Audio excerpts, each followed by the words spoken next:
Halo Sobat Pertama, kembali lagi dengan saya Adit. Kita di sini akan membahas tentang pajak karbon. Nah, mungkin Sobat Pertama yang belum mengetahui tentang pajak karbon ini, boleh banget nih cek di video sebelumnya. Seperti yang kita ketahui bahwa pajak karbon ini memiliki tujuan untuk mengurangi emisi karbon dioksida. Nah, mungkin Sobat Pertama juga bertanya-tanya bagaimana dampak kebijakan ini dan apakah kebijakan ini tepat dilaksanakan di Indonesia. Secara sederhana, pajak karbon ini merupakan instrumen dalam menjaga lingkungan dengan cara mendorong efisiensi energi dan juga meningkatkan penerimaan negara. Namun saat ini pemerintah Indonesia belum menetapkan tarif dan juga skema pajak karbon ini.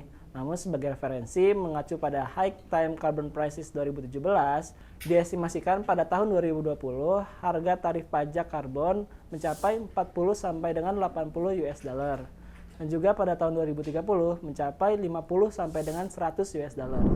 Lembaga Ekonomi Internasional OECD merekomendasikan dalam publikasinya untuk menerapkan pajak karbon ini sebagai pilihan untuk meningkatkan penerimaan negara pasca pandemi COVID-19 dan juga solusi mitigasi iklim.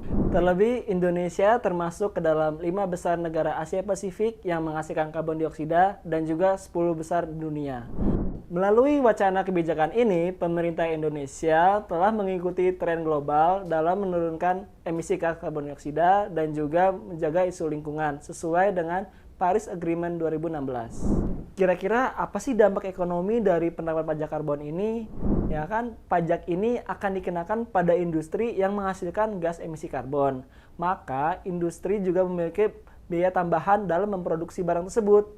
Maka dari itu, kita sebagai konsumen akan membeli barang lebih mahal dari harga sebelumnya.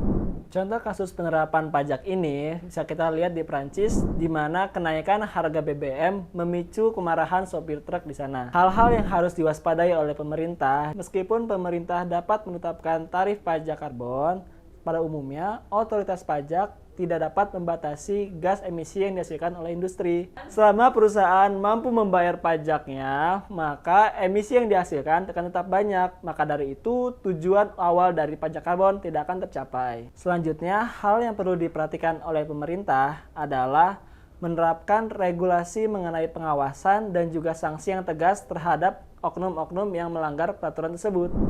Nah, Sobat Pratama, kalian termasuk tim yang setuju atas kebijakan ini dilaksanakan atau tidak? Semoga pemerintah telah merencanakan kebijakan ini secara matang agar kebijakan ini dapat berjalan secara efektif. Sampai jumpa Sobat Pratama di video selanjutnya. Terima kasih.